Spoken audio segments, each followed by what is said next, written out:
नमस्कार, आप देख रहे हैं अनुभवी आंखें न्यूज और मैं हूं आपके साथ संतोष गुप्ता। आइए देखते हैं बिहार की कुछ बड़ी खबरें। बिहार चुनाव अब जोर पकड़ चुका है। आपको बता दें कि बिहार में चुनाव की सरगर्मी बढ़ गई है।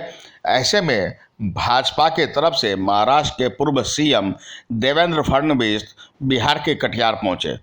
कटिहार पहुंचकर उन्होंने क्या कुछ कहा उसे देखिए। उससे पहले हम आपको बता दें कि सुशांत सिंह राजपूत पर भी उन्होंने कुछ कहा और बताया कि इस बार बिहार चुनाव नीतीश कुमार की अगुवाई में ही लड़ी जाएगी, यानी एनडीए गठबंधन मजबूत बनी रहेगी।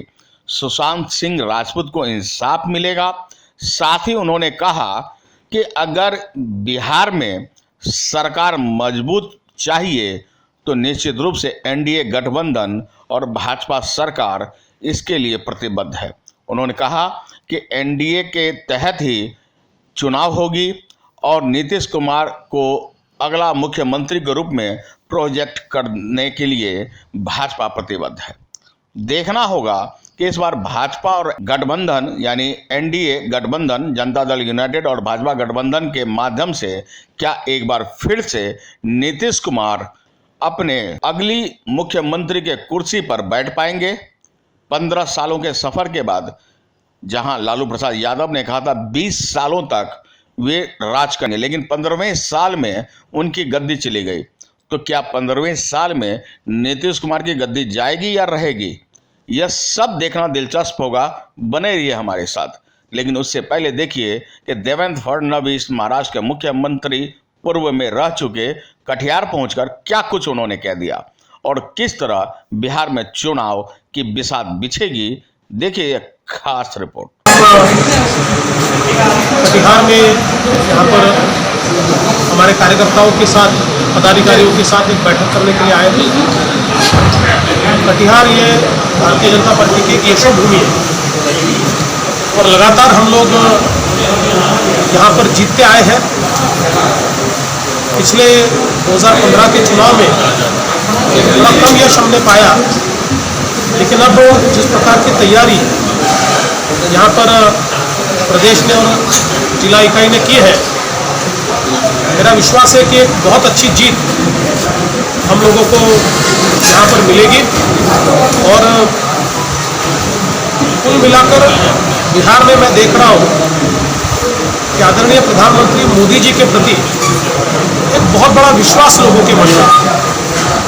लोगों को लगता है कि हमारा भविष्य जो है उसको मोदी जी बना सकते हैं।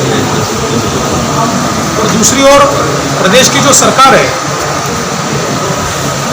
नीतीश जी के नेतृत्व में, सुशील जी के नेतृत्व में, उसने भी अच्छा काम किया है। इसलिए मुझे लगता है कि इस चुनाव में एक बहुत अच्छी जीत कटिहार में और बिहार में हम लोग पाएंगे। और पूरे जो भारतीय जनता पार्टी के पदाधिकारी और कार्यकर्ता है, ये उत्साह में भी है और बिल्कुल विश्वास के साथ काम कर रहे हैं। सीट शेयरिंग को लेकर के कितनी एकजुटता है एनडीए में, क्योंकि जो चिराग पासवान ने अलग रूप अख्तियार कर लिया, 45 सीटों पर दावा कर दिया है, तो कितनी एकजुटता सर दिखेगी चुनाव में? पूरी एकजुटता रहेगी। हम बहुत आसानी के साथ हमारा जो सीटों का बंटवारा है वो कर लेंगे। एनडीए के सारे लोग साथ में रहेंगे। एनडीए से कोई बाहर नहीं जाएगा, बाहर से कोई एनडीए में जरूर आ सकता है। बीजेपी कितनी सीटों में चुनाव लड़ेगी? सर बीजेपी सबसे बड़ी पार्टी है, तो वो बिहार में सीएम फेस नहीं है, नीतीश के वैशाली के सहारे ही आप चुनाव लड़ रहे हैं, क्या कहना चाहेंगे? पार्टी का विषय नहीं होता है। जब गठबंधन की राजनीति होती है तो गठबंधन की राजनीति में एक नेता होता है और हमारे नेताओं ने घोषित किया है कि चुनाव नीतीश जी के नेतृत्व में लड़ा जाएगा। नीतीश जी हमारे नेता है। भारतीय जनता पार्टी एक अपने वजूद रखती है, अपनी ताकत रखती है और हम सारे गठबंधन के लोग मिलकर नीतीश जी के नेतृत्व में लड़ेंगे भी और चुनकर भी आएंगे। सर सुशांत सिंह राजपूत का मुद्दा बिहार में चुनाव कितना बड़ा फैक्टर रहेगा बिहार चुनाव में? देखिए, हमने पहले दिन कह दिया, सुशांत सिंह राजपूत का जो मुद्दा है वो कोई राजनीति का मुद्दा नहीं है, ये कोई चुनाव का मुद्दा नहीं है। पूरे देश के, केवल बिहार के नहीं, पूरे देश के जो सामान्य लोग हैं, आम आदमी है, उनको ये लगता है कि कहीं ना कहीं सुशांत सिंह राजपूत के साथ एक अन्याय हुआ है। जिस प्रकार से उनकी मौत हुई है उससे जो शंका और संशय तैयार हुए हैं, लोगों को लगता है कि सत्य बाहर आना चाहिए। और भारतीय जनता पार्टी भी ये मानती है कि सत्य बाहर आना चाहिए और उसी के लिए हम लोग प्रयास कर रहे हैं। बाकी चुनाव में हम इसको मुद्दा नहीं बनाना चाहते।